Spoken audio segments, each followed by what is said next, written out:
Hey there, traveler. Before you close your eyes tonight, let's go back. Back to the open plains of the American frontier.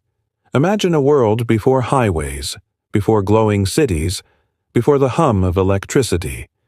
Out here, life moved to the rhythm of wind, firelight, and the slow creak of wagon wheels. Families built their homes from timber and sod, their lives balanced between beauty and hardship. The land could be breathtakingly generous one day and brutally unforgiving the next. And sometimes nature reminded them just how small and fragile human beings really were. It was late winter in the 1880s when the air began to change. The sun still shone, but its warmth felt thin, like light seen through frosted glass. Horses grew restless, chickens clucked uneasily, and dogs barked at nothing in particular. The sky turned pale, and the wind. It started to whisper. Not loudly, not yet, but in a way that made even the bravest settlers glance toward the horizon. The day before the storm, the prairies looked almost peaceful. Children ran across the yard, chasing each other in the last hours of sunlight. Mothers mended clothes by the window, humming softly. Fathers stacked the last of the woodpile beside the cabin door, their breath curling in the chill air. But above them, the clouds were gathering. Long streaks of gray spread across the sky, blending into something darker. The light turned strange, flat and colorless, as if the world had forgotten how to shine. Cattle grew silent, birds disappeared. The smell of snow, sharp and metallic, hung in the wind. Then, sometime near dusk, a single flake fell, light as ash. Then another, and another. By the time the lamps were lit inside, snow was already swirling past the windows. The storm had arrived. At first, it didn't seem too bad. Snow fell softly, quietly, coating the ground like a blanket. The children pressed their noses against the glass, watching the flakes dance in the lamplight. But as the hours passed, the wind began to howl. The cabin walls groaned. The door rattled in its frame. Outside, the world was vanishing. The trees disappeared, the fences blurred, and soon even the barn was lost in the storm's white fury. Inside the cabin, the fire crackled. The family drew close. The father threw another log on the fire. The mother whispered a prayer. They could hear the wind screaming through the gaps in the shutters, carrying snow so fine it found its way inside, dusting the table and floor. The storm would last through the night, and beyond. They didn't know it yet, but this was no ordinary snow. This was a blizzard so fierce it would go down in history. The kind of storm that tested every bit of courage, every ounce of strength, every spark of hope they had. And in the darkness of that first night, while the storm clawed at the roof and the fire burned low, they learned what survival really meant. Because out here on the edge of the world, there was no help coming. Only the land, the wind, and the will to see another sunrise. When dawn finally came, it wasn't bright, it wasn't golden. It was gray, thick, muffled, endless gray. The storm had not ended. It had simply changed its face. The wind was quieter now, but the silence outside carried its own kind of terror. Inside the cabin, the air was still heavy with the smell of wood smoke and melting frost. The father stirred first, his back stiff from sleeping upright beside the fire. The embers had dimmed to a soft orange glow. He rose carefully, trying not to wake the children, and pushed his feet into his boots frozen stiff near the door. When he tried to open that door, it wouldn't move. He pushed harder. Nothing. The handle felt like ice against his palm. He pressed his shoulder into the wood, grunted, and finally heard a faint crack. Snow, packed hard as stone, was holding the door shut from the outside. The mother woke to the sound of his effort. "It's frozen," she whispered. "Worse," he murmured. "We're buried." For a long moment they both just stood there, listening. The world outside had gone completely still. No birds, no wind. No sound except their own breathing. He fetched a poker from the hearth and began scraping at the gap near the top of the door, letting down a small trickle of white dust. Snow poured through like sand through an hourglass. When he finally carved out a tiny hole, a strange blue light seeped in, a light that didn't belong to morning or evening. It was the color of cold itself. The air that followed burned in their lungs. The children stirred, still bundled under quilts. "Papa?" one of them asked sleepily. "Is it over?" He looked out the tiny opening and saw nothing but snow, stretching flat against the horizon. Even the fence posts were gone. It was as if the world had been erased and redrawn in white. "Not yet," he said softly. They set to work immediately. The father knew the fire had to keep burning, or the cold would creep in fast. The mother crushed dried corn and beans together, trying to stretch what was left of their food into something warm. Even their voices stayed quiet, as if the storm might hear them if they spoke too loud. By midday, hunger began to whisper. The smell of wood smoke filled the cabin, but it carried no comfort, only the faint bitterness of dwindling supplies. They counted what they had: 3 loaves of bread, 1 sack of beans, a small jar of molasses, a handful of dried apples. Enough for maybe a week, if they were careful. And then there was the water. The bucket near the door had frozen solid overnight. The father broke the ice with the heel of his knife, melting it near the hearth just to fill a cup. Every drop had to be fought for. In the afternoon, he decided to check the livestock. He bundled himself in every layer he owned: coat, scarf, gloves too stiff to bend, and pushed through the door again, forcing his way out into the buried world. The light outside was blinding, as if the sky itself had turned to ice. What had once been a yard was now a smooth, rippling hill. The snow reached up to his waist. Each step sank deep and silent. The barn was almost invisible under the drift. Only the tip of the roof peeked through. He dug a narrow path, breath coming in clouds that froze to his beard. Inside the barn, the animals huddled together. The cow was trembling but alive. The horses stamped nervously. He broke the ice from their trough and poured what little grain he could spare. The sound of them eating was small but steady, and it made him feel, just for a moment, that life still had rhythm. Back inside, the mother had gathered the children near the fire, telling them stories of springtime. She spoke of wildflowers, of rivers flowing again, of the green smell of grass after rain. The children listened with wide eyes, as if warmth could be summoned by imagination alone. That night, the wind returned. It came without warning, roaring across the plains like a freight train made of air. The walls shook. The fire flickered wildly. The youngest child began to cry, clutching his blanket. The father moved to the door again, checking the latch. Snow sprayed through every crack, dusting the floor like white powder. Then, from somewhere far away, came a low groan. Deep, slow, almost human. It was the sound of the storm shifting the weight of snow across the roof. The timbers creaked. The father's heart pounded. If the roof collapsed, they'd be trapped. He shouted over the wind, "Stay away from the walls." The family gathered in the center of the cabin. The mother rocked the children, whispering prayers. The father threw another log on the fire, the last big one from the pile. The flames climbed high, glowing gold against the cold blue light leaking through the window. Time lost its meaning that night. Minutes became hours. Hours became something longer, quieter, heavier. They could hear the snow settling, the wind sighing, the faint ticking of frost forming on glass.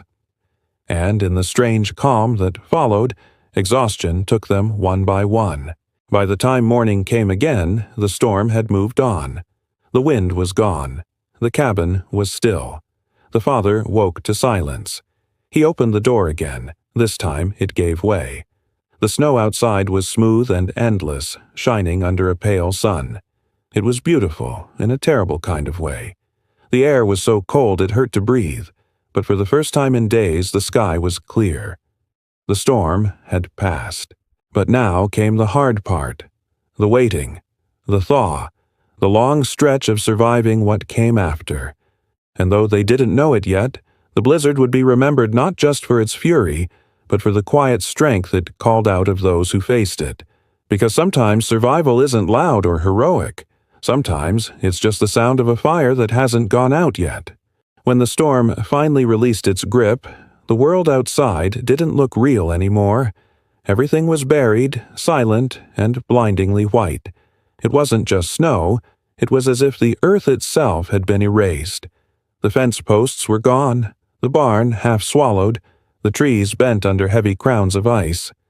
Even sound seemed different now, muffled and hollow as if the sky had stuffed the air with cotton. The family stepped out of their cabin for the first time in days. The father held the door steady against the frozen drift, carving a narrow path with his shovel. The cold hit them like a wall, sharp and merciless, but the light was dazzling, pure as polished glass. The snow reflected the sun in every direction, forcing them to squint through tears. "Don't wander too far," the mother said softly, holding the youngest child close. Her breath hung in the air like smoke. The father nodded and began the slow work of digging. Every movement was heavy, deliberate. The snow was crusted over with ice, and each shovel stroke made a sharp, metallic sound. It would take hours, maybe days, to uncover the well, the tools, the animals. He moved methodically, breaking a path toward the barn first. Inside, the animals had survived. Barely. Their breath rose in ghostly clouds as he broke the frozen feed open. He whispered to them, more out of habit than hope, the way he might have spoken to frightened children. The cow blinked at him with slow, frozen lashes. The horse shook its head, snow falling from its mane. Back at the cabin, the children played near the door, scraping little snowballs and pretending they were explorers in a land of giants. The laughter sounded strange, bright but almost too loud against the stillness. The mother smiled, though worry tugged behind her eyes. Their food was running low, and she knew it. By the second day, they realized the snow wasn't melting. The sun had returned, but its warmth was faint. The temperature stayed far below freezing, and the world remained trapped in its frozen shell. The father decided to check on their nearest neighbors, the Millers, who lived about a mile east. He strapped on his snowshoes, bundled thick layers around his face, and set off into the blinding white. Every step crunched softly, and the silence pressed in closer. The horizon blurred, sky and ground blending into one color. It was hard to tell which way was forward. More than once he paused to listen, just in case the world was still breathing under all that snow. When he finally reached the miller's place, his heart sank. The cabin roof had collapsed under the weight of the snow. Smoke no longer rose from the chimney. He called out, his voice echoing weakly, swallowed by distance. No answer. He pushed through the drifts, found the door half buried, and tugged it open. Inside, the air was heavy with cold. The hearth was black and dead. No footprints, no movement, just silence. Whatever had happened here had ended quietly.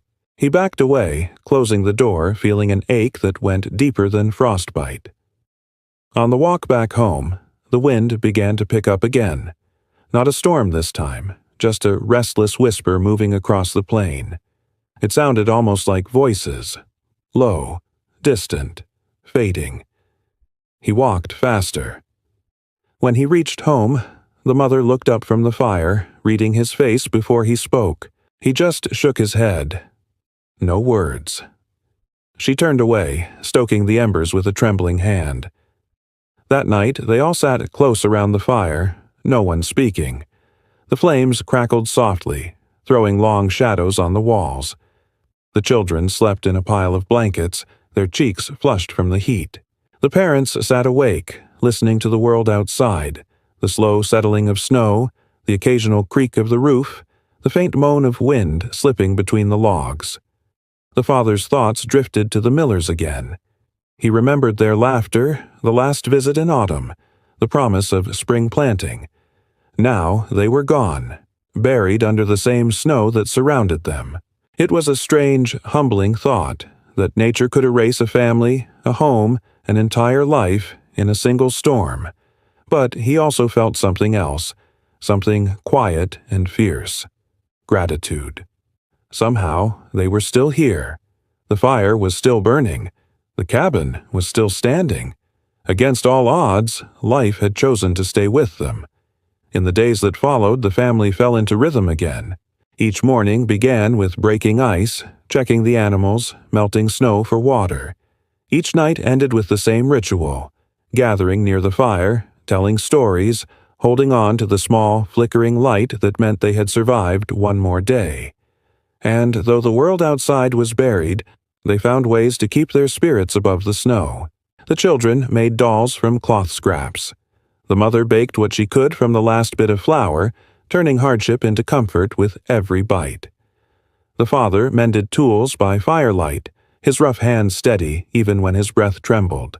After all, on the frontier, survival wasn't just about strength.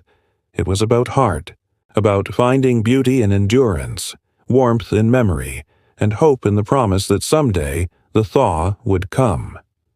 Because even in a buried world, life waits, quietly, patiently, for the sun to return. The days had stopped feeling separate now. Each one blended into the next, a slow circle of waking, working, and waiting. Outside, the snow stayed high, smooth as the surface of a frozen sea. The air carried no sound except the faint groan of distant wind. Even the birds had vanished weeks ago, leaving behind a silence that felt almost alive. Inside the cabin, the fire was smaller each night. The pile of logs near the hearth had shrunk to a few remaining pieces, and the father measured them carefully, touching each one as though it were gold. He knew what every pioneer knew. When the fire dies, so does everything else. That evening, the sun sank early behind a wall of silver clouds. The temperature dropped fast, sharp enough to bite through walls. Frost formed on the window from the inside this time, curling into strange, delicate shapes, like feathers made of glass. The children traced them with their fingers, laughing softly. But when their mother saw the frost clinging even to the inside walls, she knew what it meant. The cold was winning. The cold. They gathered for supper, though it was barely a meal. A thin stew of beans and melted snow, stretched far beyond its worth. The mother tried to make it feel like any other dinner. She smiled, she hummed, she passed out bowls, and she told the little ones a story about springtime flowers and baby deer. Her voice was soft, steady, like a blanket of warmth. The father sat quietly, staring at the flames. His thoughts were far away, on the woodpile, on the empty fields, on the frozen world outside. He could feel the weight of every decision pressing on him like another layer of snow.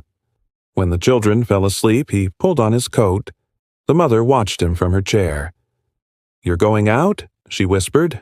He nodded. "We need more wood. Just enough to last till morning." "It's too dark." He smiled faintly. "It's always dark now." He stepped outside into a silence so deep it almost roared. The air was painfully still, the stars sharp and cold above.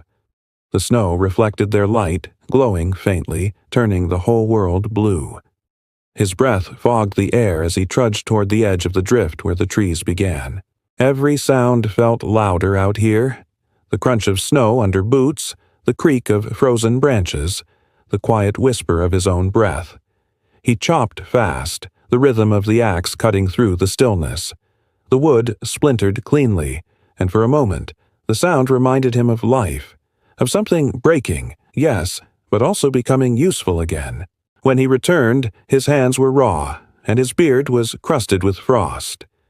The mother helped him inside, brushing snow from his shoulders, wrapping his hands near the fire until the feeling returned.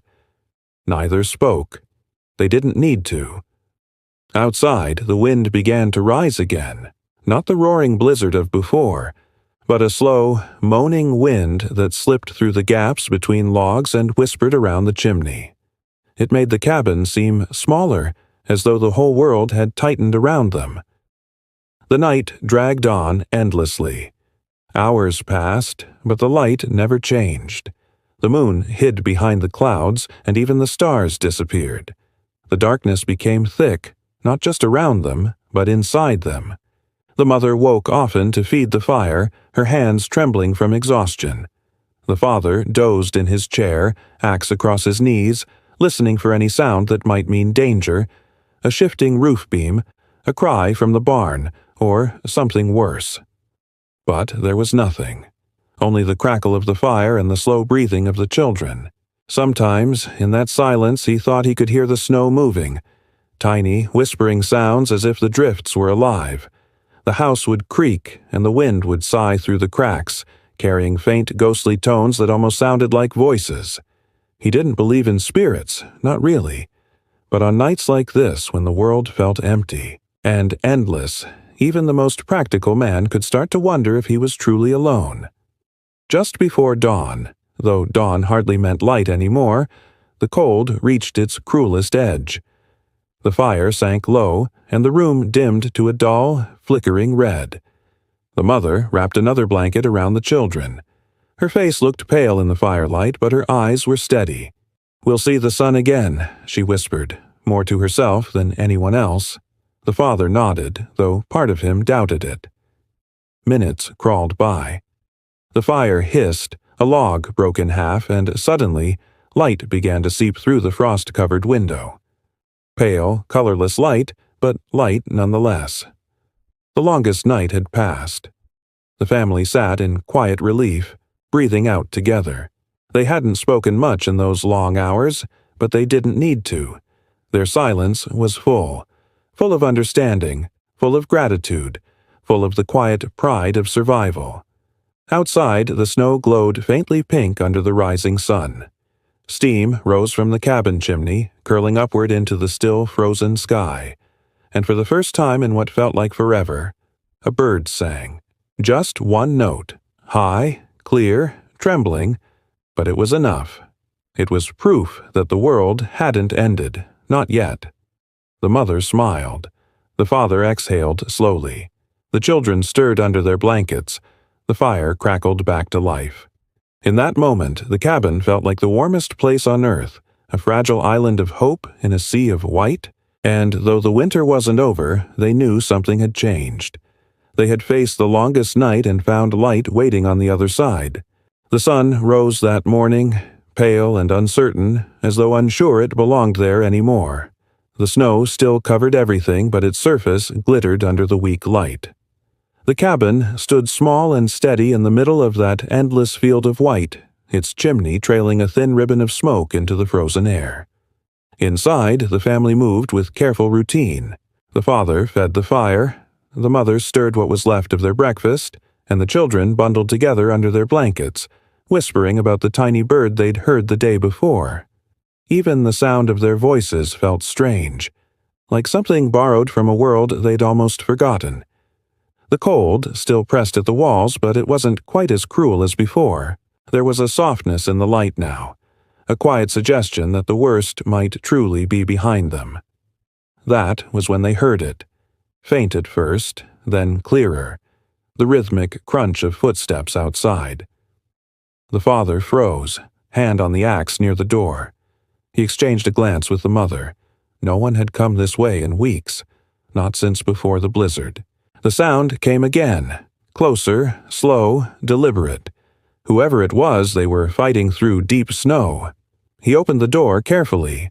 A rush of cold air filled the cabin, sharp as needles, and there, through the glare of reflected light, came a figure, hunched, wrapped in layers of frost-bitten fabric, trudging through the snow with something slung over one shoulder. At first, the father thought it was a trick of the light.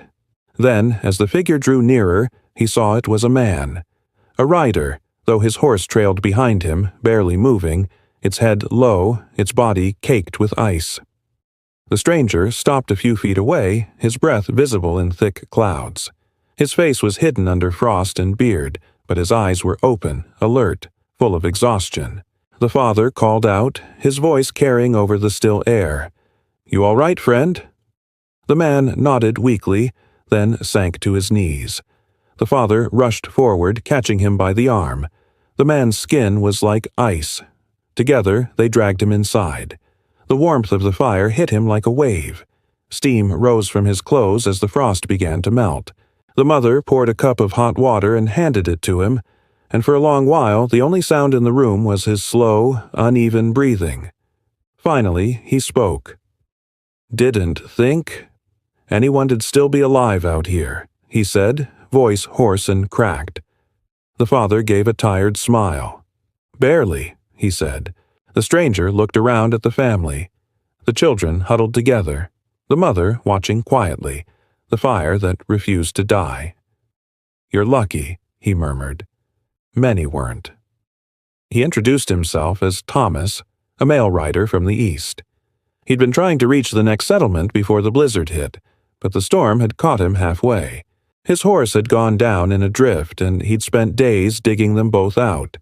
He hadn't eaten much in 3 days. The mother gave him what she could, a bit of bread, some stew thinned with water.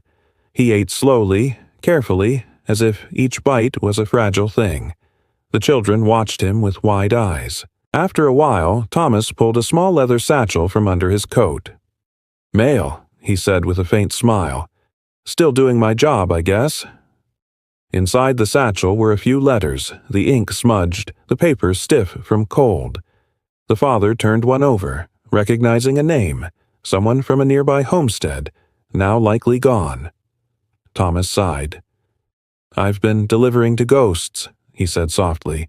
The father nodded. "The Millers didn't make it." The rider looked down, the firelight flickering across his face. "I figured," he said. "There's more like them along the valley.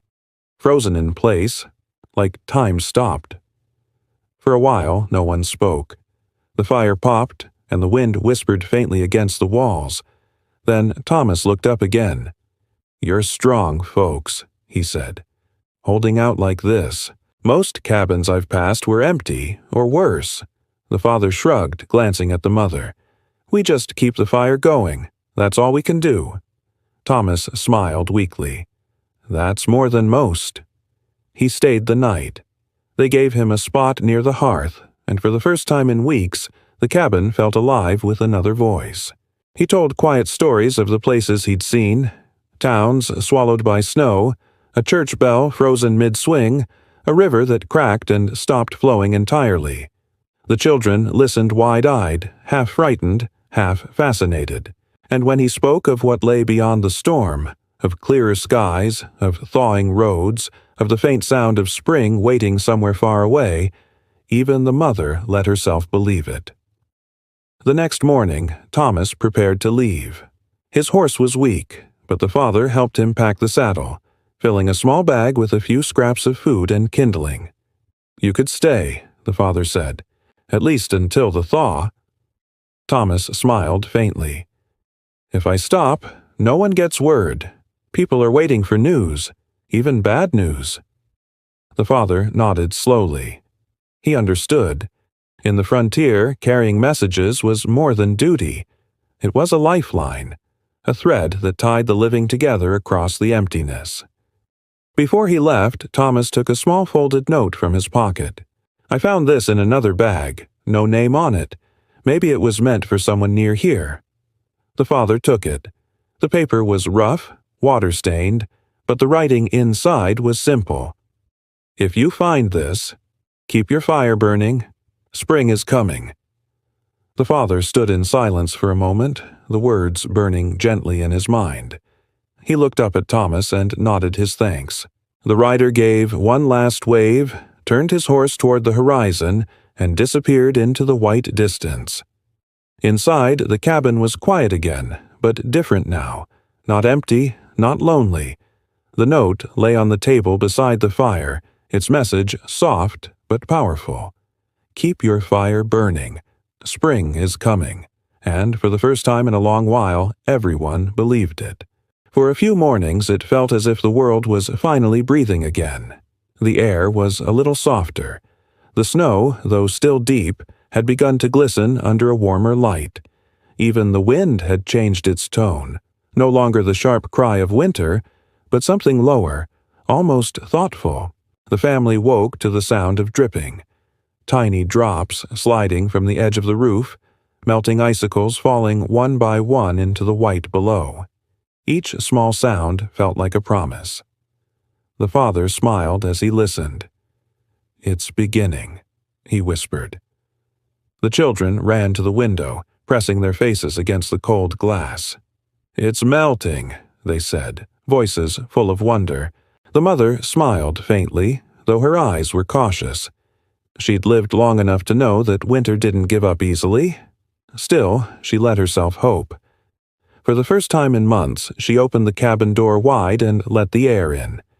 It was cold, yes, but it carried a different scent now. Damp, earthy, like something waking up beneath the snow. For the rest of that day, the world shimmered with a fragile beauty. The snow glowed under the pale sunlight, the drips echoed through the silence, and the air felt alive again. Even the animals in the barn stirred more eagerly, stamping their hooves, lifting their heads to the breeze. That night, as they sat by the fire, the family spoke of the thaw as if it were already here. The father imagined clearing the fields again. The mother talked of planting beans and drying herbs. The children dreamed aloud of chasing frogs by the creek, laughing barefoot through the mud. The dreams were soft and golden, painted in the glow of the flames. But dreams can melt as quickly as snow. The next morning, the air had changed again. Heavier, stranger. The sky was no longer blue, but a dull gray that seemed to press down on everything. The light was flat and lifeless, and the air smelled different. Sharp, almost metallic. When the father stepped outside, his boots sank into a layer of slush, cold water seeping through to his socks. Beneath the melting snow, the ground was uneven, broken in places. He felt something shift underfoot. A hollow crack. He jumped back just as the crust gave way, revealing a dark hole filled with icy water. He crouched beside it. The snow hadn't melted evenly. It was rotting from beneath, forming strange, hidden pockets where the ice had collapsed. The thaw wasn't coming cleanly. It was coming like a trick, slow and treacherous. The father went back inside and shut the door firmly. "It's not melting right," he said quietly. "The ground's too soft underneath. Dangerous." The mother frowned. "Maybe it'll pass." But it didn't. Over the next few days, the warmth teased them, then vanished again. The sun would rise bright in the morning, only to be swallowed by a sky of iron clouds by afternoon. The snow turned to slush, then froze again overnight, sealing everything in jagged, uneven ice. The well froze solid once more. The door swelled in its frame, difficult to open, and though the air sometimes carried the sound of dripping water, it was never enough to change anything. It was as if winter had decided to stay, not raging, but refusing to die. The family adapted as best they could. They collected what meltwater they could from the roof, careful not to step into the soft spots. The father checked the barn daily, patching what he could as ice slid off the roof like sheets of glass. The children grew quieter again. Their laughter came less often, replaced by long hours staring out at the dull white horizon. The world outside had lost its sparkle, no longer the dazzling beauty of fresh snow, nor the promise of spring. Just gray, endless, uncertain. At night, when the wind rose again, it carried a different kind of whisper, a low, moaning sound that seemed to come from the ground itself. The frozen earth shifting beneath the weight of ice and water. Sometimes it sounded almost like breathing. The mother woke one night to that sound, heart pounding. She listened closely, then shook her husband awake. "Do you hear that?" she whispered. He listened. The sound came again, a soft groan, distant but steady. He nodded. "It's the ice," he said quietly. "The ground's moving under it." But even he couldn't shake the unease in his chest. The earth wasn't supposed to sound alive. The next morning, the father went out again to check the fence line. The air was colder now, with a strange mist hanging low to the ground. As he walked, the fog curled around his legs, thick and heavy. Every step made a sucking sound in the wet snow. He reached the edge of the field and stopped. Something was there, half buried in the ice. A shape, dark against the white. He crouched down and brushed the snow away. It was the skeleton of a deer, its ribs clean and pale, frozen in place as if caught mid-stride. He stared at it for a long moment, then whispered a quiet prayer. Even the animals had not escaped this strange half-winter. When he returned to the cabin, his face was pale. He didn't tell the children what he'd seen. Some things didn't need to be shared. The days went on like that, one blending into the next, the thaw never fully coming, the snow never fully leaving. The sky hung gray and tired, and the world seemed trapped between seasons. But still, the fire burned. Every night the family gathered close, the orange glow flickering over their faces. They told stories again, softer ones this time. Not about spring or warmth, but about patience. About how sometimes the earth takes its time to wake up. And maybe that was true. Maybe nature wasn't cruel or kind, just slow, deliberate, and waiting. They learned to wait, too. Because even when the thaw refused to come, they held on to the message the writer had left behind. Keep your fire burning. And so they did.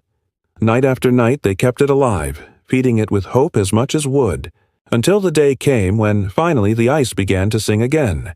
Not with groans or cracks, but with the quiet sound of water moving freely beneath the snow. A sound that meant change was coming. At last. The first sound came just before dawn, a deep, hollow crack that rolled through the valley like thunder. It startled the mother awake, her hand flying to her chest. The cabin was quiet otherwise, the fire only embers, the air heavy with the chill that always crept in before sunrise. The father stirred, listening. The sound came again, this time from farther away, a low, echoing rumble that faded slowly, like a sigh. "It's the ice," he said softly. "It's moving." He pulled on his boots and opened the door. The cold rushed in, but it wasn't equal to the biting cold of before. This one smelled of wet earth and distant water. Outside, the snow had sunk in places, the once smooth surface broken by long, dark cracks that shimmered with a thin film of meltwater. The sun hadn't yet risen, but the world already looked different, sagging, uneven, restless. He walked a few steps from the porch and stopped to listen. Beneath the silence, there was a new sound, faint, muffled, but unmistakable. Flowing water. It came from the direction of the creek, the one that had frozen solid months ago where the children used to play. The sound was weak, uncertain, like something waking from a long sleep. But it was there. He turned back toward the cabin, and for the first time in what felt like forever, he smiled. When the sun rose, pale and soft, the family followed him out to sea. The air was damp and strange, full of fog that curled around their boots. The ground squelched underfoot, and in the distance the creek shimmered faintly, its frozen surface cracking apart in slow motion. "It's really melting," the mother said, almost in disbelief. The father nodded. "The river's waking up." The children ran ahead, laughing, slipping in the slush. Their boots sank into the soft snow, splashing up bits of icy water. The father called after them to stay close, but his voice held no real warning. It just felt good to hear them laugh again. At the creek, the change was breathtaking. The thick layer of ice that had covered it all winter was breaking open, split into long, jagged pieces that drifted gently on the black water beneath. Steam rose where the sunlight touched it, turning the air hazy and golden. The youngest child leaned close, peering into the dark water. "It's still there," she said in awe. "It never went away." The father smiled faintly. "No," he said. "The river just hid under the ice, waiting." It was strange, watching the world move again after so long. The water slipped past like time itself, slow, heavy, but unstoppable. Every drop carried something with it. Tiny bits of leaves, sticks, and the scent of the woods waking up. But as the ice broke apart, it also revealed what had been trapped there, the remnants of the storm's fury. Branches twisted in unnatural shapes, A frozen fox perfectly preserved, its fur glistening with crystals. Even a piece of someone's roof carried here from who knows how far away. The family stood in silence for a while, staring at the mixture of life and death swirling together beneath the melting ice. Nature, it seemed, didn't return gently. It tore and mended at the same time. That evening, they built the fire higher, fed by driftwood the father had gathered along the creek's edge. The sound of the river could still be heard from the cabin, faint but steady, a soft background song. The mother sat by the window, watching as the sun dipped below the horizon, its reflection rippling in the dark water. "It feels strange," she murmured, "as if everything's alive again, but not the way it was before." The father nodded. "The land's changing shape. It always does." When night came, the fog rolled in thicker. It curled between the trees, soft and white, until it looked like the world itself was breathing. The sound of the river grew louder, not rushing, but murmuring, like a voice speaking just beyond understanding. The children slept deeply that night, lulled by the rhythm of water and wind, but the parents stayed awake longer, listening. "It's funny," the mother whispered. "After so much silence, the noise feels almost strange." The father smiled, eyes closed. "I think I missed it." He reached for her hand, and together they sat in the firelight, watching the fog drift past the window like ghosts. When morning came again, the world had changed a little more. The snow had shrunk back another inch, and small patches of brown earth peeked through. The air was heavy with moisture, and droplets clung to the roof like beads of glass. The creek now ran freely, faster each hour. Its banks had widened with the melt, and bits of broken ice floated away downstream. The father followed it for a while, curious where it might lead now that the world was opening again. The path wound between bare trees and patches of half-frozen mud. Birds had returned, not many, but enough to fill the silence with flickers of sound. He stopped when he reached the bend in the creek, where the ice was thicker. Something glinted beneath the water. He crouched, brushing aside a thin sheet of melting frost. It was metal, rusted and twisted, but unmistakable. Part of a wagon wheel, maybe, or a tool lost months ago. He pulled it free, water dripping down his sleeve. It was heavier than he expected, and something about it made him uneasy. It wasn't just lost. It was buried, hidden, forgotten by time and snow. He carried it back to the cabin, and when the mother saw it, her eyes widened. "That's from the settlers down by the old road," she said softly. "They never made it through the storm." The father nodded, setting the metal near the door. "The river's giving back what it took," he said. Outside, the sound of water kept flowing, steady, patient, endless. It was beautiful, but it also carried weight. The thaw had come, but it hadn't brought peace. It had simply revealed everything the cold had hidden. As the day faded and the sun dipped low behind the fog, the family sat together again by the fire. The sound of the river filled the silence between them, soft and haunting. "It's strange," the mother said. "The snow kept everything still. Now the water brings it all back." The father nodded slowly. "Maybe that's how life works," he said. "Even after everything freezes, something underneath keeps moving, waiting for its time to return." Outside, the river whispered on.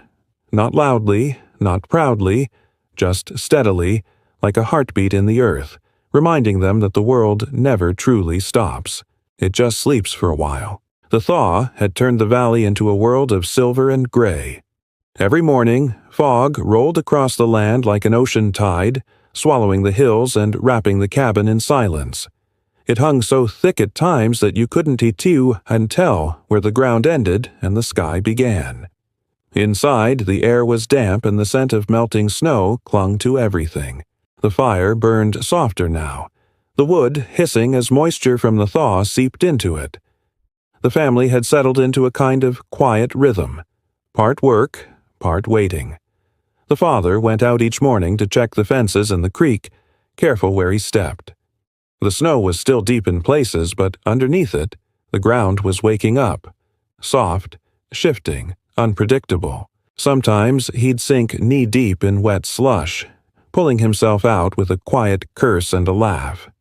The mother mended what she could, dried clothes by the fire, and gathered meltwater in buckets. The children, restless after so long indoors, had taken to drawing shapes in the frost that still clung to the windows. Faces, animals, sometimes strange spirals, they said, just came to mind. The fog grew thicker as the days went by, and with it came strange sounds. Not the howling wind of the blizzard days, but something smaller, subtler. Distant footsteps, faint laughter, a horse's low whinny carried on the air. At first, the father thought it was only his imagination. Sound travels oddly through fog, and in the quiet world they lived in, even the echo of a bird could sound like a voice. But then, one morning, just as the sun began to rise behind the gray haze, the youngest child ran to the window. "Papa," she whispered, "there's someone out there." The father stood, wiping his hands on his coat, and looked out through the frost-glazed glass. At first, he saw nothing, just the fog, thick as milk, swirling slowly between the trees. Then, faintly, a shape appeared. A figure, walking slowly along the edge of the field. Too far to see clearly. He opened the door a crack, and the cold air rushed in. The figure was still there, moving with heavy, deliberate steps. Then another shape joined it, and another. 3 in total, walking in a line, heads bowed, their outlines blurring with the mist. "Travelers," the father murmured. "Must be lost." He pulled on his boots, ignoring the mother's worried look, and stepped outside. The fog closed around him immediately. The sound of the river faded, replaced by the damp quiet of melting snow. He called out, "Hello there, you need help?" No answer, only the slow drip of water from the trees. He walked a few more steps, the fog so thick he could barely see his own hands. Then, ahead of him, the shapes appeared again. Closer now, standing still. 3 figures, silent, unmoving. He squinted, heart beating harder. "You all right?" he called again. Still nothing. He took another step forward, and just like that, the shapes were gone. The fog shifted, and there was only empty space where they'd been.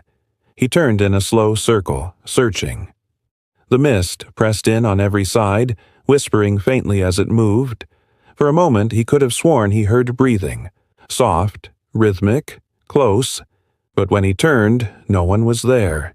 He stood there for a long time before heading back, boots squelching in the slush. Inside, the mother looked up from the fire, worry in her eyes. "Well?" "Nothing," he said after a pause. "Must have been a trick of the fog." But that night, as they sat by the fire, the wind picked up again, carrying faint sounds from outside, the creak of something moving, slow and deliberate. The mother froze, spoon halfway to her mouth. "What is that?" The father listened. The sound came again, faint but steady. Footsteps on wet wood. The porch. He rose quietly, went to the window, and peered out. The fog was so thick now that even the porch rail was just a blur.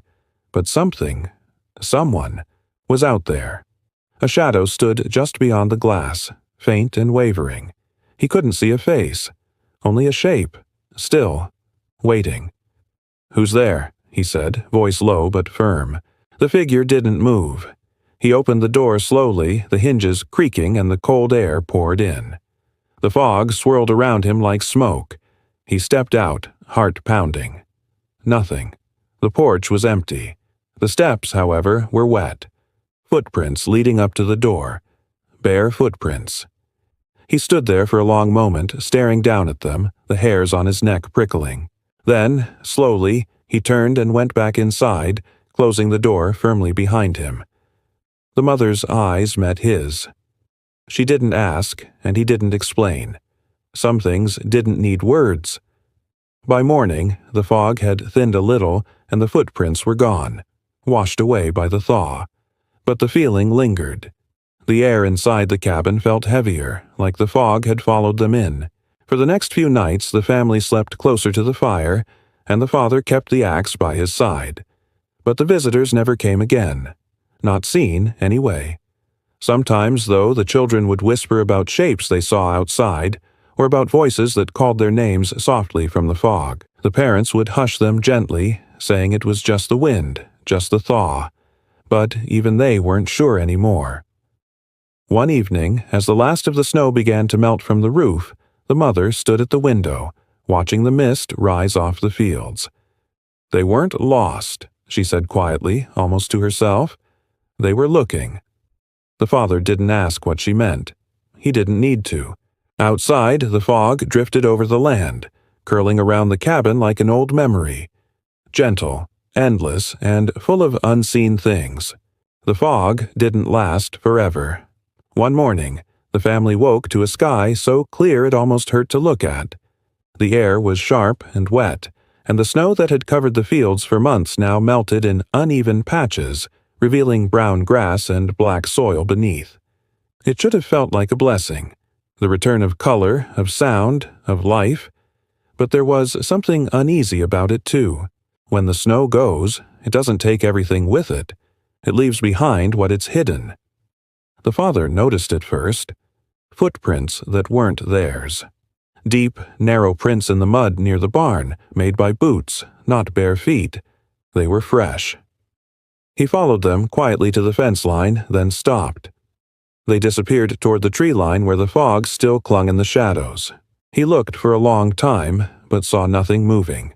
When he came back inside, his face was tight. "What is it?" the mother asked. "Someone's been near the barn," he said quietly. "Maybe passing through, maybe not." The children looked up from the table, sensing the tension. The mother gave them a reassuring smile, though her hands trembled slightly. "It's all right," she said.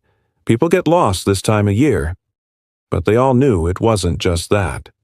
By the third day, the snow had melted enough for the ground to turn soft, slick, and noisy underfoot.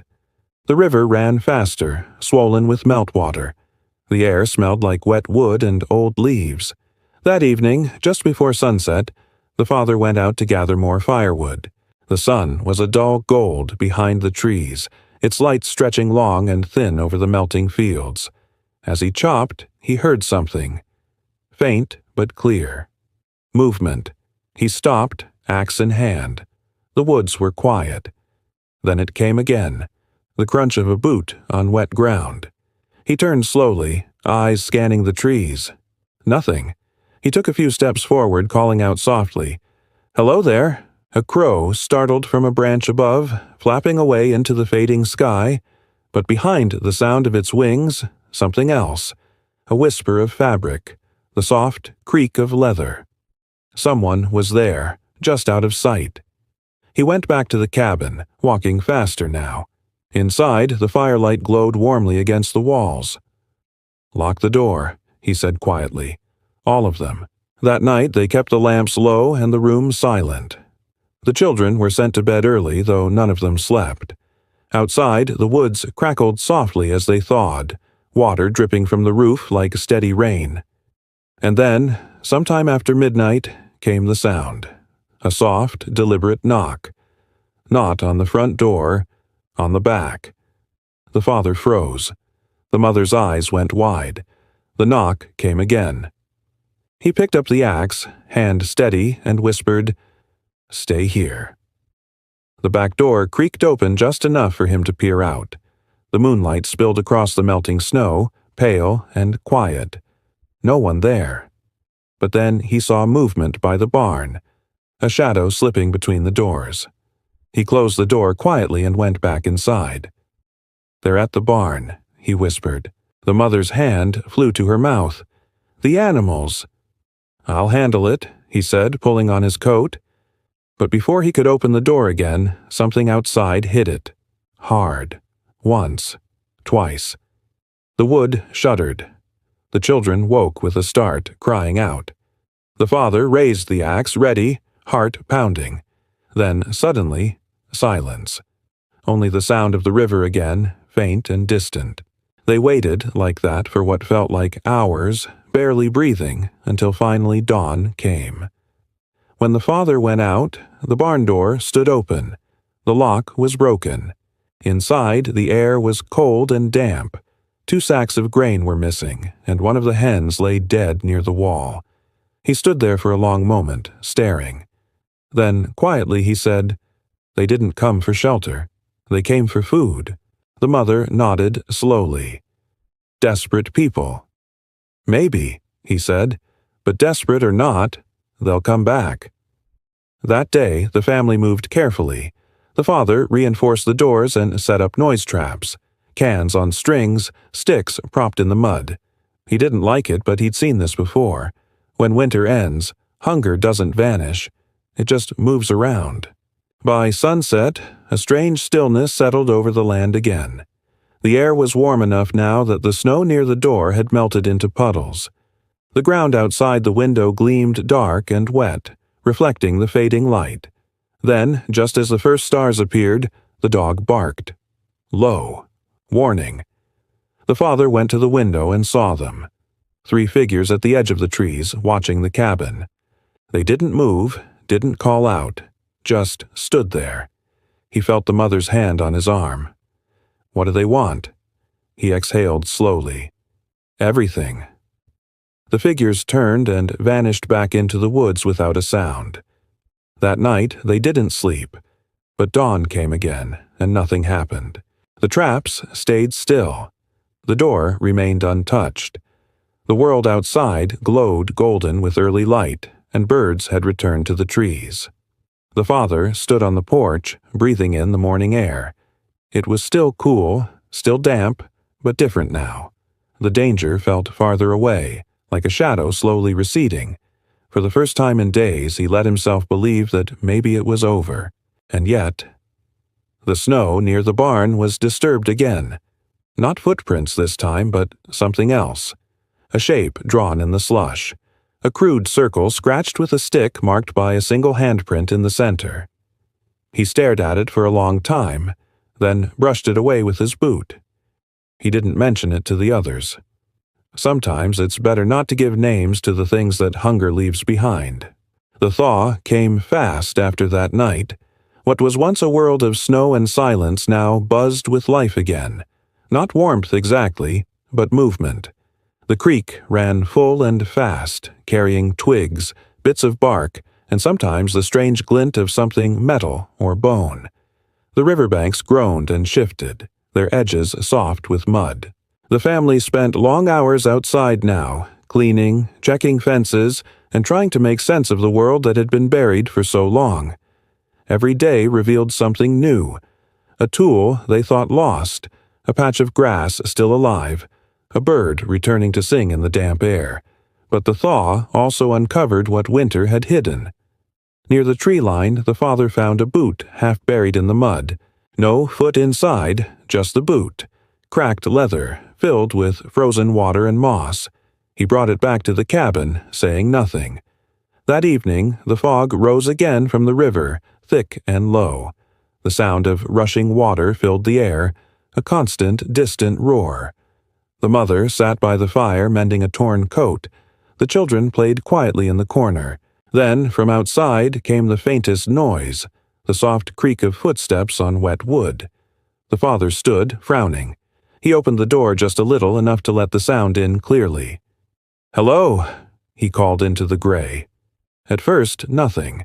Then, through the fog, a shape appeared, small, bent, wrapped in a heavy coat that dripped with melted snow.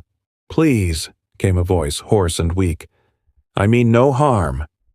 The father hesitated, axe still near his side. "You alone?" "Yes," the stranger said. "Been walking for days." The father glanced back at the mother, who nodded once quietly. He opened the door wider. "Come in before you freeze to death." The stranger stepped inside. He was thin, maybe too thin, with a beard half frozen and eyes that looked older than his face. His clothes were torn and filthy, and the smell of smoke and river water clung to him. "Where from?" the father asked as the mother poured a cup of warm broth. The man took a slow sip before answering. "North," he said, "beyond the ridge. There used to be a settlement there. Used to be. The man's eyes flicked to the fire. The flames reflected in them, small and trembling. Storm took half of it, he said quietly. The rest starved or went south. I stayed too long. The cabin fell silent except for the crackle of the fire and the steady drip of water outside. The mother handed him another cup. "You can rest here tonight," she said gently. "Thank you," he murmured. "Haven't slept near warmth in weeks." He sat near the hearth, stretching his hands toward the flames. The children watched him quietly, eyes wide. He gave them a small smile, tired but kind. "Were there many survivors?" the father asked after a while. The man's smile faded. "A few," he said. "Some built shelters in the mines. Some followed the river south, hoping to find the rail camps. But the snow came faster than they expected. The river froze. After that..." He didn't finish. He didn't need to. Later that night, after the children had fallen asleep, the father and mother stayed by the fire with their guest. The man's voice was low, rough from cold and exhaustion.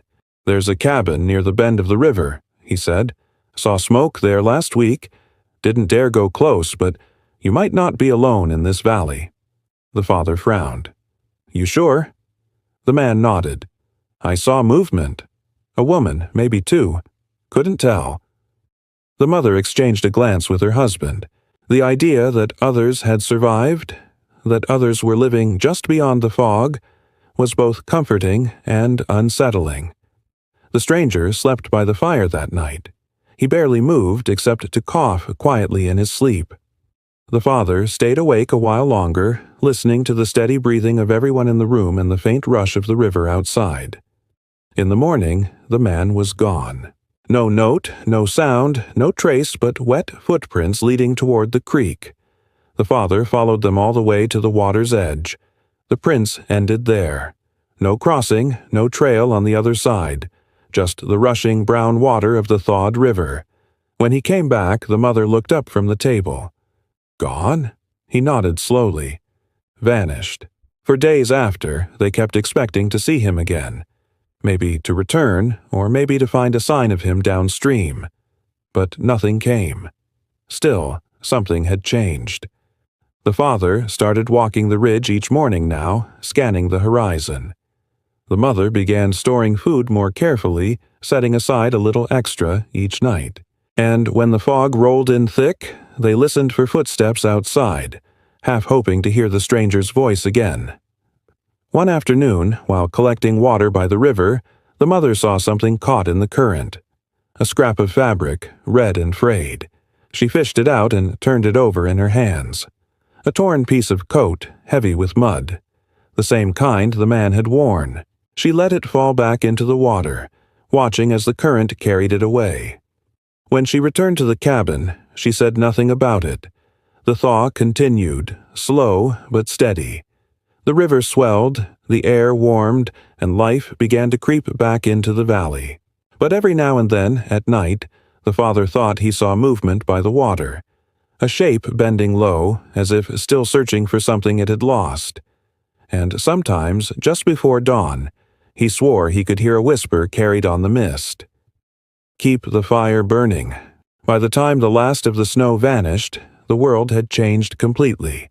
The air smelled like wet bark and old ash, the kind of scent that comes when the land is just beginning to breathe again after months of silence. The river had swollen into something wide and powerful, its surface brown and restless with melted ice. The family's days were no longer filled with fear of freezing, but with work. Endless work. There were fences to repair, animals to feed, and fields to clear. The father's hands were cracked and raw from chopping fallen branches. The mother, Yehe's eyes were shadowed from nights spent mending torn clothes and comforting the children when the rain beat against the roof. But even as life slowly returned, the sense of unease didn't leave. The thaw had brought more than warmth. It had brought sound, distant sounds, echoes of movement in the woods beyond the creek. At first it was small things. A rustle here, a broken twig there. The dog would lift its head and growl softly, staring at something unseen. The father brushed it off as animals returning after the long winter. Then one morning, as the mist lifted from the pines, the mother saw her. Across the river, where the land rose gently toward a stand of tall, thin trees, a figure stood. A woman, or at least she looked like one. Wrapped in a pale shawl, hair long and dark, unmoving. The mother blinked, thinking it was a trick of the light, but the figure didn't fade. She stood there for a long while, just watching. When the father came to the window, she was gone. He crossed the riverbank that afternoon to look.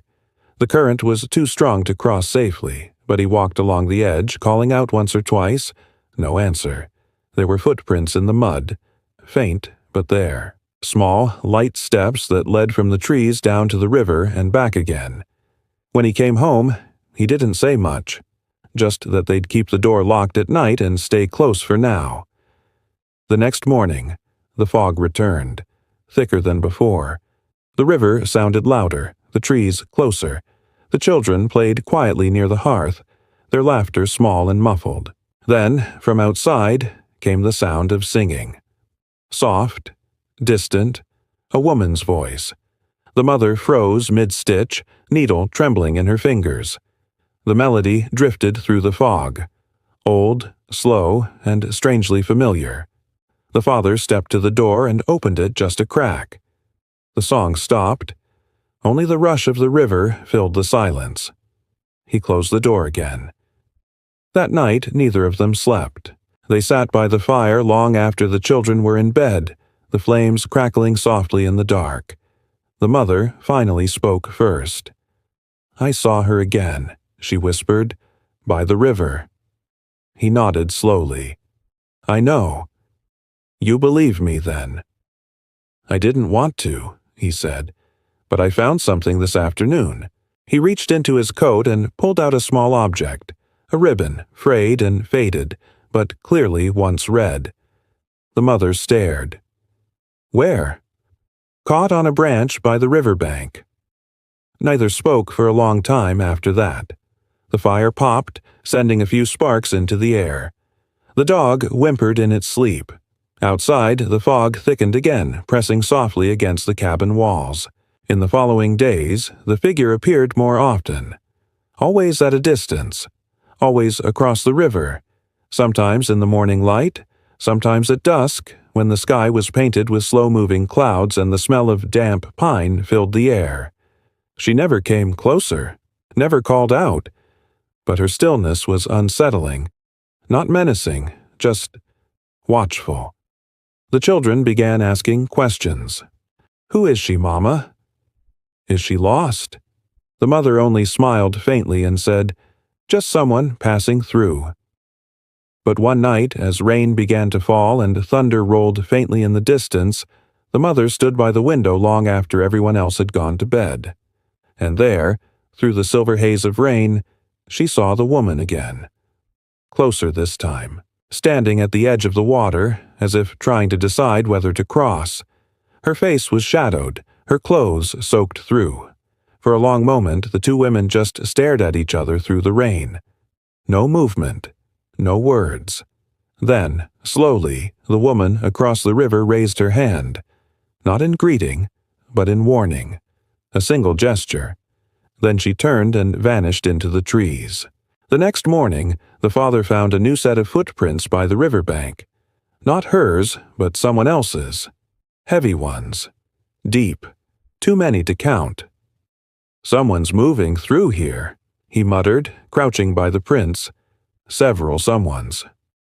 The mother said nothing, only watching the tree line where the woman had stood. That night, as they sat by the fire, the wind picked up again, rattling the shutters. The youngest child stirred in his sleep, mumbling softly. The mother looked into the fire and whispered, "She wasn't trying to frighten us." The father frowned. "What do you mean?" "She was warning us," she said, "about what's coming." He didn't ask how she knew. Some things in the wild didn't need explaining. Outside, the wind carried the sound of the river, heavy and full. Somewhere beyond it, faint and haunting, a single note of song drifted through the air, and then was gone. The sky that morning looked different. Gray, flat, and endless, like a lid pressed down on the valley. The air felt heavy too, not cold, not warm, just thick, as if the world were holding its breath. The river ran high and restless. Every hour it seemed to swell a little more, pushing against its banks, carrying branches, logs, and sometimes entire chunks of ice that hadn't yet melted. The sound of it filled the air, deep and constant like thunder that never stopped. The father stood by the water's edge, arms crossed, staring at the current. It looked alive. Too alive. "We'll need to move the tools," he said finally. "And the woodpile. If this keeps up, the water will reach the barn by night." The mother nodded, already gathering what she could. The children carried smaller things. Buckets, blankets, food from the pantry. Their faces serious and pale. Even they could feel it. Something was changing again. By evening, the wind began to howl. The rain came in steady sheets, beating against the cabin roof like 1,000 tiny fists. The fire hissed and sputtered, struggling to stay alive. Inside, the walls groaned under the weight of the storm. Water dripped from the corners of the windows, running in thin lines down the wooden frame. The father went to check the door, pressing it shut against the wind. "We'll ride it out," he said, though even he didn't sound sure. "It'll pass." But the river didn't pass. It rose. By midnight, the sound outside was deafening. A deep, rolling growl mixed with the sharp crack of branches breaking and rocks shifting under the current. The cabin shook slightly, just enough to make the children huddle closer to their mother. The dog barked once, sharp and low, then went silent again, ears pressed flat. Then came the smell. Wet earth, mud, and something else. The scent of the river, too close now. The father grabbed the lantern and opened the door. The sight made his stomach drop. The water was already at the fence line, dark and wide, creeping closer with every minute. He turned back inside. "Upstairs," he said quickly. "Now." The mother gathered the children, her hands trembling. The oldest boy looked out the window and whispered, "Papa." The barn. The father followed his gaze. The barn door had been ripped clean off, the floodwater swirling through it like a wild animal. The last of their grain floated out into the night, vanishing beneath the churning surface, and then, through the roar of the storm, came a faint sound, a cry. The father froze, the mother's head snapped up. "Did you hear that?" she whispered. He nodded. "Someone's out there." The cry came again. Faint, desperate. He turned to his wife. "Stay here." She caught his arm. "No. Please." He looked at her for a long moment, then said softly, "I have to." He pulled on his coat, took the lantern, and stepped into the storm. The rain hit like stones, cold and blinding. The wind tore at his sleeves, and the river's voice drowned out everything else. But the cry came again, to his left this time, near the pines.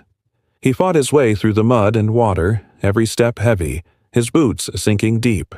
The lantern flickered wildly, its light bouncing off the rising waves. Then he saw her, half collapsed near a fallen tree, her shawl soaked and clinging to her shoulders, the woman from across the river. Her eyes were wide, frightened but calm, as if she'd been waiting for him. He dropped to his knees beside her. "Can you move?" She shook her head weakly. Her lips were blue, her hands trembling. "The water," she whispered. "It's coming from the north." He looked past her, and his breath caught. The forest behind the river was gone, swallowed by water. The current had broken through the northern ridge, sending a wall of it rushing straight toward them. He lifted her arm over his shoulder. "Come on, we have to go." Together they stumbled back toward the cabin, the ground vanishing beneath their feet. The lantern went out, swallowed by rain, leaving only flashes of lightning to guide the way. When they reached the cabin door, the mother pulled it open, eyes wide with relief and shock.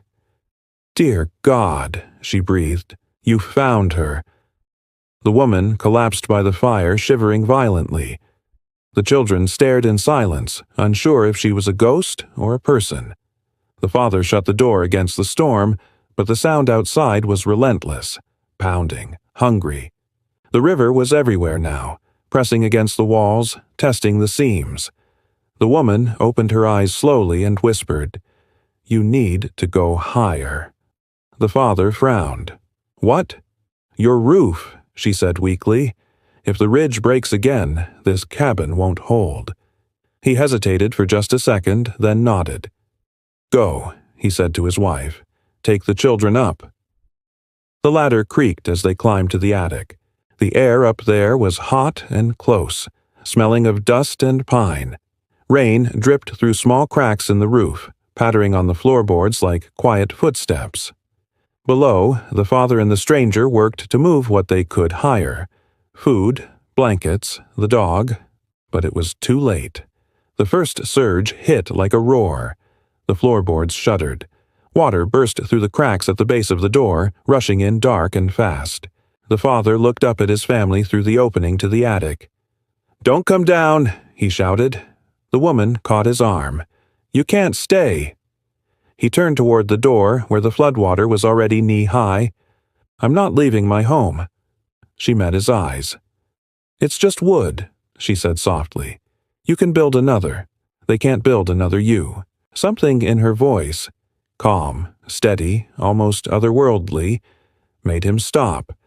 Then, slowly, he nodded. Together they climbed up as the water swallowed the floor below. From the attic, they watched as the river claimed the world outside, the barn, the fence, the fields, everything they had built. And yet, somehow, the cabin held. The roof groaned, the walls shook, but the foundation stayed firm.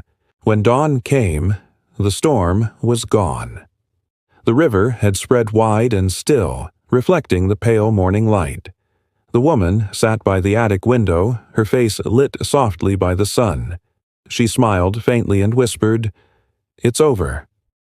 The father turned to thank her, but she was already gone. No sound, no trace. Only her shawl left behind, draped over the window frame, fluttering gently in the morning breeze. When morning came, the world looked completely different. The river had grown into something vast and still, spread out like a lake that had no end. The trees on the far bank stood half-drowned, their trunks dark and gleaming. The fields, once golden with grass, were now a flat sheet of gray water reflecting the pale light of dawn. Inside the cabin, everything was quiet. The family sat in the attic, their faces pale and tired, wrapped in damp blankets. The air smelled like wet wood, smoke, and river mud. The father was the first to move. He climbed down the ladder slowly, careful with every step until his boots touched the floor below. The water had gone, leaving behind a slick layer of silt and debris. Everything they owned was soaked.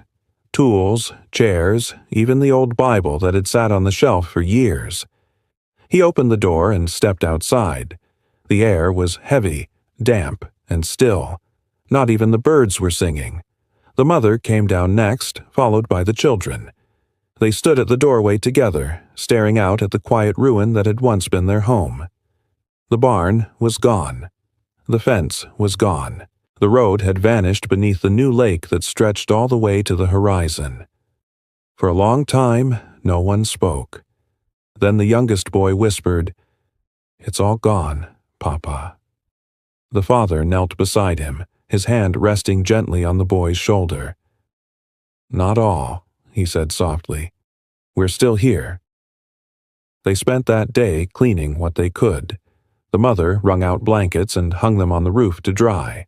The children gathered bits of wood and small things the water had left behind. A broken lantern, a tin cup, a half-buried shoe. Every so often the father would stop what he was doing and look toward the river. It seemed calmer now, almost peaceful, but he couldn't shake the feeling that it was watching them somehow. Waiting. By noon, the sun broke through the clouds for the first time in days. The light hit the water, turning it silver. Steam rose from the soaked earth, carrying the scent of pine and mud and something faintly sweet. The family sat outside for the first time in weeks, letting the warmth dry their clothes. The dog lay at their feet, tail thumping softly. For a brief, beautiful moment, everything felt still. Then the mother noticed something caught on a piece of driftwood floating near the edge of the flooded field. It was fabric, red, torn, and familiar. She stood and walked closer, her boots sinking into the mud. When she picked it up, her hands trembled slightly. It was the shawl, the one the woman had left behind. The father joined her, brow furrowed. "Where did you find it?" "By the water," she said quietly. "It came back." He looked out across the flooded valley, then back at the fabric in her hands. It was clean, untouched by mud, as though the water itself had carried it gently to them. The mother folded it carefully and set it on the porch. That night, they lit a small fire outside. The air was cold again, but calm. The stars peeked through thin clouds, reflected in the still floodwater like tiny lanterns. The children fell asleep one by one, leaning against each other, warm under a blanket that still smelled faintly of smoke. The father and mother sat in silence, watching the fire. Finally, she spoke. "She saved us," she said softly. He nodded. "I think she did." "Do you think she's still out there?" He looked toward the far bank where the dark line of trees met the sky. "Maybe," he said. "Or maybe she was never really here at all." The mother smiled faintly. "I think she was." The wind picked up, gentle and cool, carrying the sound of the river. For just a second, it almost sounded like a woman's voice, soft, humming a tune they'd heard once before. Then it faded into the distance. The father stirred the fire and the orange glow lit their faces. "Tomorrow," he said, "we start again."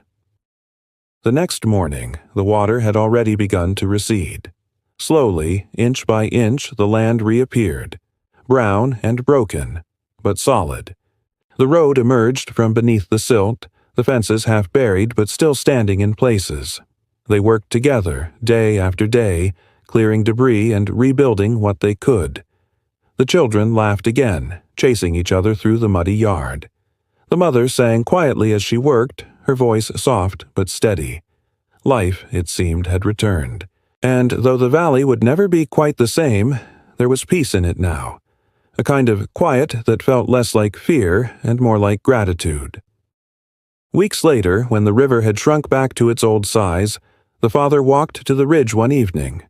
From there he could see the valley stretched out below, green again in patches, bright under the setting sun. He thought about the storm, the flood, the stranger who had come and vanished. He thought about the sound of her song carried on the wind. And as he turned to head home, he swore he saw something at the far edge of the forest. A faint shimmer, like sunlight on water and the shape of someone standing among the trees, watching. Just before the wind rose again, he thought he heard her voice once more, calm and distant. "Keep the fire burning." He smiled, pulled his coat tight, and made his way back to the cabin. The only sound behind him the quiet whisper of the river, finally at peace. The first sign of spring came quietly, not as a grand sunrise or a sudden burst of color, but as a sound. The sound of dripping water, steady and soft, falling from the roof one bright morning. Then came the wind, warmer now, brushing against the grass that dared to peek through the mud. The world had changed, but somehow it was alive again. The air felt clean, washed by the storm that had nearly destroyed everything. The fields were scarred, the fence lines crooked, but green shoots had started to rise through the silt. The smell of damp soil and fresh pine filled the valley. The family moved through their days slowly, with purpose. The father built a new fence from what the river hadn't taken, hammering posts into ground still soft from the flood. The mother tended to the small patch of earth behind the cabin where the vegetables had once grown, kneeling in the mud, her hands stained but steady. The children helped, laughing again, their voices carrying over the open fields like birds returning to their nests. Even the dog seemed lighter, bounding through puddles, tail wagging, chasing the ghosts of a long winter away. Each morning, mist still rose from the river, but it was a gentler kind of mist now, pale and silver, moving slow over the water like a dream.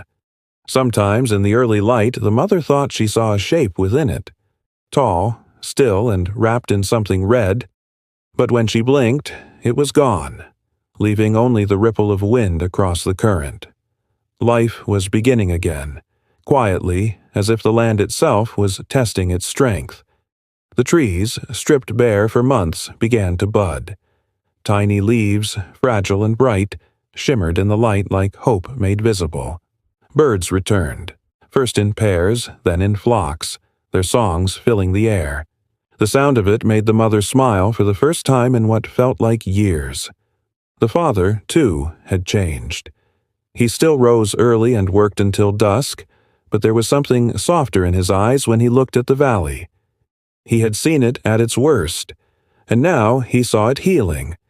And that, he knew, was no small thing. One evening, as the sun dipped low and the sky turned gold, the family gathered outside. They sat on the steps of their rebuilt porch, eating the first bread baked since the storm.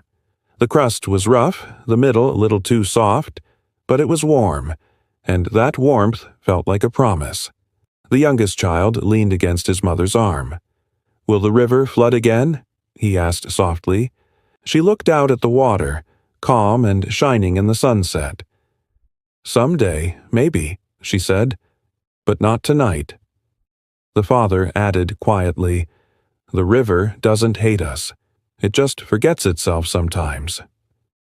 They watched in silence as the sun slipped behind the hills, turning the water red and orange. Fireflies began to appear, one by one, blinking like tiny stars that had decided to stay close to the ground. It was then that the mother noticed something strange. By the far edge of the river bank, where the floodwater had once reached its highest, a small patch of flowers had bloomed. Not wildflowers, something different. They were red, deep, vivid red. She stood and walked toward them, the soft mud sucking at her boots. The flowers swayed gently, though there was no breeze. She crouched to touch one, and a faint scent rose, familiar and faintly sweet. The shawl, the same scent that had lingered in the cabin after the woman vanished. She looked across the river, heart pounding softly. The mist was there again, low and shimmering in the fading light, and within it, just for a moment, she saw her. The woman stood where the flood had been deepest, her figure faint and glowing, her face peaceful. She raised her hand, not in warning this time, but in farewell. Then the mist thickened, and she was gone.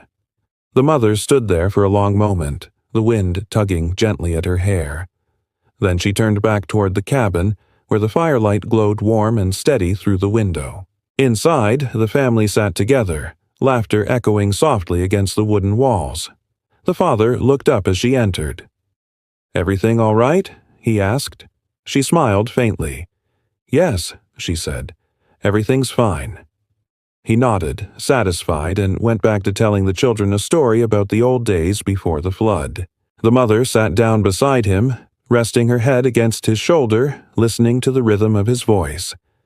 Outside, the red flowers swayed gently in the night breeze, their petals catching the moonlight like embers.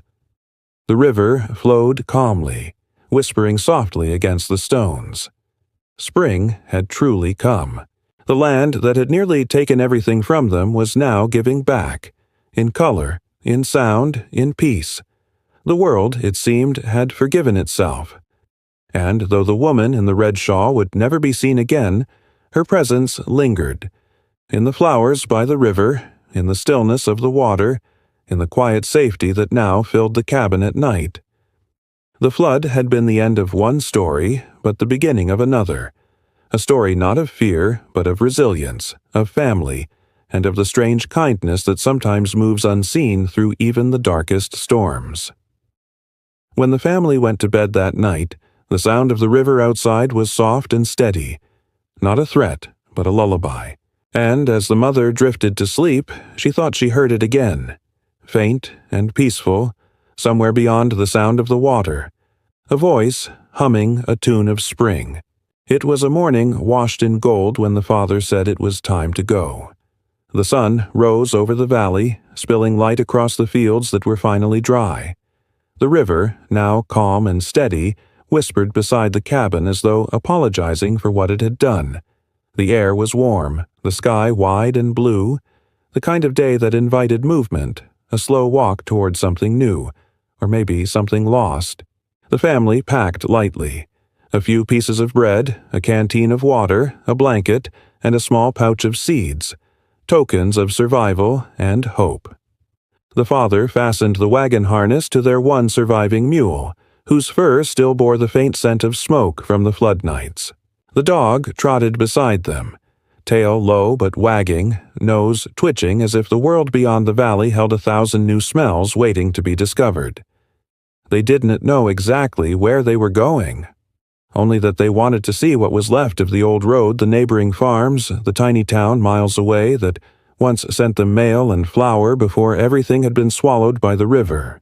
The path was strange now, barely a path at all. Trees that had once marked the way stood tilted or torn from the ground, roots tangled and exposed. The road itself was carved into ribbons of dried mud, patterned with the fossil-like imprints of leaves and branches. It looked like time had slowed down and left its fingerprint behind. The children walked quietly, eyes wide as they recognized and didn't recognize the places they used to know. "Wasn't that where Mr. Alden's barn used to be?" one of them asked. The father nodded. "Aye, the river took it, just wood now." They passed it, or what was left of it, the remains of a wooden beam half buried in the soil, covered in moss and silt. Nearby, something glittered faintly in the sunlight. The mother knelt and brushed away the dirt. It was a small horseshoe, bent and rusted, but still whole. She smiled softly and slipped it into her pocket. Hours passed, and the land began to rise. The smell of wet earth faded into the clean scent of pine and new grass. Birds followed them. Robins, sparrows, one hawk circling high above. It felt strange to walk in a world so quiet. There were no wagons, no distant sounds of laughter or saws cutting wood, no smoke rising from chimneys. It was as if the flood had wiped the slate clean, and they were the first to return to the story. By noon, they reached the ridge overlooking what had once been a cluster of homes, a small settlement of families who had shared harvests and winters. Now it was a wide, open plain dotted with fragments of roofs and fence posts. The father stopped the mule and just stared. The mother took his hand. "Maybe some came back," she said gently. "Maybe," he whispered. They walked down into what used to be the main street, now just cracked earth and scattered debris. A rusted lantern, a child's toy wagon, a single intact chair lying on its side. The father righted the chair out of habit, even though no one would ever sit there again. The children wandered, picking up small treasures, a spoon, a marble, the corner of a torn book. They spoke quietly, as if the town could still hear them. And then, near the edge of what had once been the chapel, the youngest stopped. "Mama," she said softly. "Look, there, in the shadow of the collapsed roof, a patch of red flowers had bloomed. The same kind that grew by their riverbank, bright and full, rising defiantly from the dirt. The mother knelt, touching one gently. It smelled the same, that faint sweetness, that warmth that didn't belong to any season. "The lady," the child whispered. The mother looked at her, surprised. "What did you say?" "The lady by the river," the girl said again. "She planted these, didn't she?" The father watched in silence, his jaw tightening, but not with fear, with awe. He didn't have an answer. They stayed there for a long moment, letting the wind move through the flowers, through the broken beams of the chapel, through the empty windows where people once sang. The sound was soft, almost like humming. Finally, the father said, "We should go back before the light fades." But no one wanted to move right away. It felt like leaving something sacred behind. When they finally did turn back, the sun was setting, painting the horizon in amber and rose. The river gleamed in the distance, calm and endless. As they walked home, the air turned cool again, carrying the faint scent of the flowers with them. It was as if the valley itself had sent them a message, a quiet reminder that even in destruction, beauty could still bloom. When they reached the cabin, night had fallen. The stars were sharp and clear, and the moon hung low over the water. The family sat by the fire, too tired to talk, their minds full of what they had seen: the empty town, the red flowers, the way the world was rebuilding itself in silence. The father leaned back in his chair, looking at the flames. "The land remembers," he said softly. The mother nodded, her eyes half closed. "And forgives," she whispered. Outside, the wind brushed through the trees, gentle and warm. Somewhere out there, unseen, the river moved with a sound like breathing, alive again, but calm. It was strange, the father thought, how something so wild and cruel could also give so much, how loss could leave behind the space for something new. As the fire dimmed, he looked toward the window, and for just a moment, he thought he saw a flicker of red in the darkness, like a shawl caught in the wind, or maybe just the glow of the dying embers reflected on the glass. He smiled faintly. "Good night," he murmured, as if to someone unseen. And somewhere in the distance, almost too soft to hear, the wind answered, a sound like a sigh, or maybe a song. The morning came with a light mist drifting over the valley, the kind that made everything look softer, quieter, as if the world was still half asleep. The river moved slowly now, its surface smooth and silver under the pale sunlight. It no longer roared or clawed at the banks. It simply flowed, calm and content, whispering to itself. The father stood on the porch, hands in his pockets, looking out at it. Every morning since the flood he had done this, a quiet ritual. He liked to watch the light change on the water, to see how the current shifted from gold to gray to blue as the sun climbed higher. This morning felt different, though. He couldn't say why. The air was still. The birds had gone silent, and even the wind seemed to be waiting for something. "Papa?" came a small voice behind him. It was his youngest daughter, her hair still messy from sleep. She held her blanket around her shoulders and blinked up at him. "Why are you up so early?" He smiled faintly. "Couldn't sleep," he said. "The river's quieter than usual." She stepped up beside him, following his gaze. The surface of the water shimmered faintly in the morning light. Then, suddenly, something caught her eye. "Papa," she whispered, tugging his sleeve. "Look." At first he thought it was just driftwood caught in the reeds. But as the fog lifted, he saw it more clearly. Something smooth, carved, floating gently near the shore. He frowned and walked down toward it, boots sinking into the soft earth. The girl followed close behind, holding onto the hem of his coat. When they reached the edge, the father knelt and pulled it from the water. It was a box. Small, wooden, old. The flood had polished it smooth, but it was still intact. Not a crack or warp to be found. A faint engraving marked the lid. A single spiral, simple but elegant, like the curl of a wave. He turned it over in his hands, then lifted the latch. It opened easily. Inside, wrapped carefully in a layer of waxed cloth, was a handful of coins. Dull, heavy, ancient-looking. Not like any he'd ever seen before. Beneath them lay a piece of fabric, red, faded, but unmistakable. The girl's eyes widened.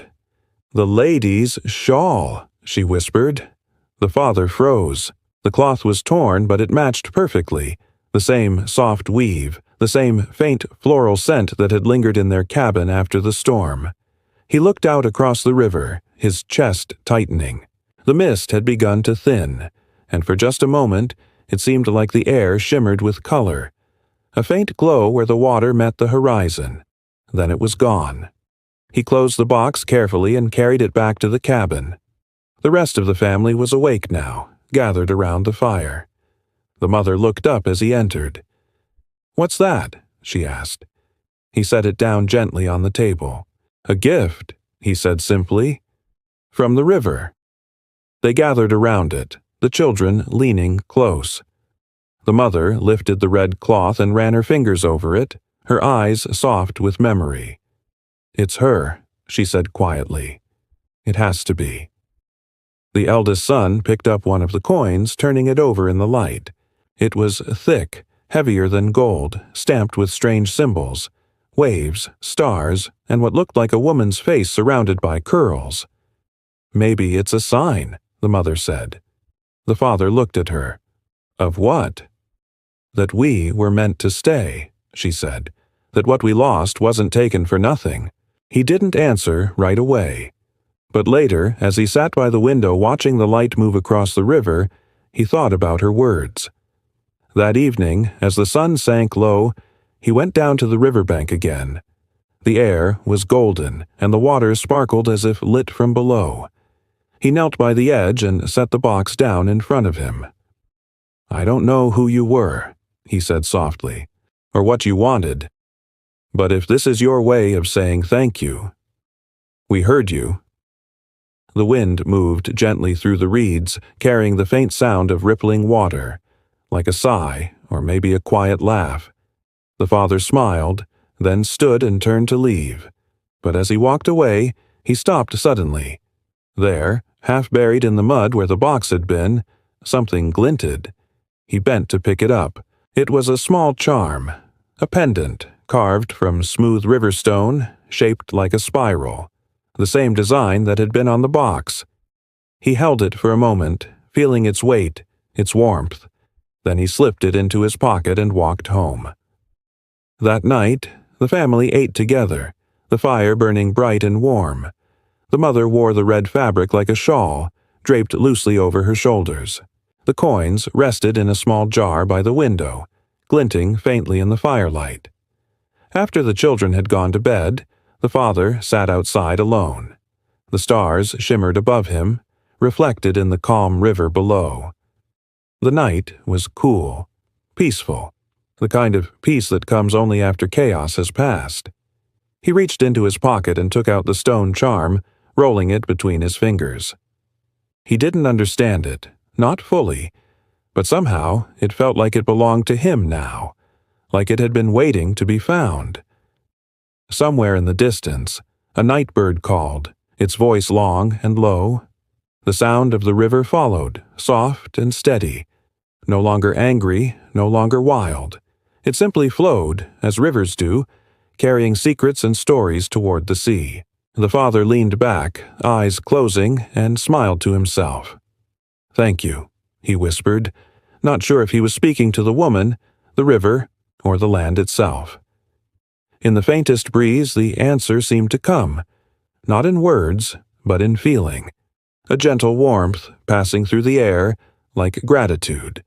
And for the first time in a long time, the valley felt whole again. Years passed quietly in the valley after the flood. The seasons turned the way they always had, winter into spring, spring into summer, and the rhythm of life returned like a heartbeat that had never really stopped. The cabin, once battered and half buried in mud, stood strong again. Its walls were smooth with new timber, its windows polished to let the sunlight in. The family grew older. The children learned to plant and harvest, to mend, to build. Their laughter filled the fields where silence had once reigned. Sometimes, when they played by the riverbank, the mother would call out to them, not in fear anymore, but in fond warning. Not too close, she'd say, smiling. The river has its moods. But they were never afraid of it. To them, the river wasn't a monster that had stolen their home. It was something alive, something ancient and kind, a being that had simply forgotten itself for a while. In time, the story of the flood and of the mysterious woman with the red shawl became something the family told to guests and travelers. Not as a ghost story meant to frighten, but as a tale to remind them that even in the worst of storms, there could be grace hidden in the chaos. The father, his hair now streaked with gray, would often begin the story at dusk, when the firelight flickered and the wind brushed softly against the cabin walls. The children, now nearly grown, would sit and listen even though they already knew every word. He'd say, "It began with a storm that came out of nowhere.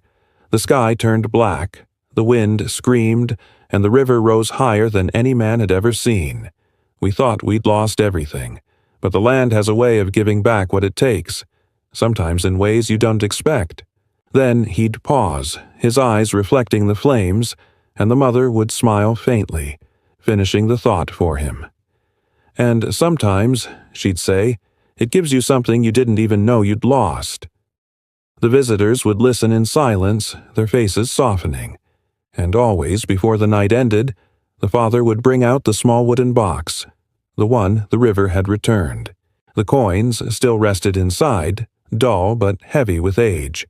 The red cloth was folded neatly, its color faded but not forgotten, and beside it, on a leather cord, hung the small spiral-shaped charm. No one knew what it meant or where it had come from, but somehow just looking at it filled the room with a quiet kind of calm. One evening, many years later, the youngest daughter, now a woman with children of her own, stood by the river once more. The sun was setting, the air warm and golden. Her reflection wavered on the surface of the water, blending with the light. She had brought the charm with her. It hung around her neck, resting just above her heart. "I used to be afraid of you," she whispered to the river, "but not anymore." The water rippled gently as if nodding in agreement. A breeze moved through the grass, and for just a moment she thought she heard it again. That faint humming, that song that had once echoed through her childhood. It wasn't frightening this time. It was soothing, soft, like a lullaby carried on the wind. She smiled. "Thank you," she said quietly. Years would pass again. The cabin would remain, tended by hands that came and went. Children, grandchildren, travelers who found the valley and never wanted to leave. And each generation would hear the same story, told in the same soft voice by the fire.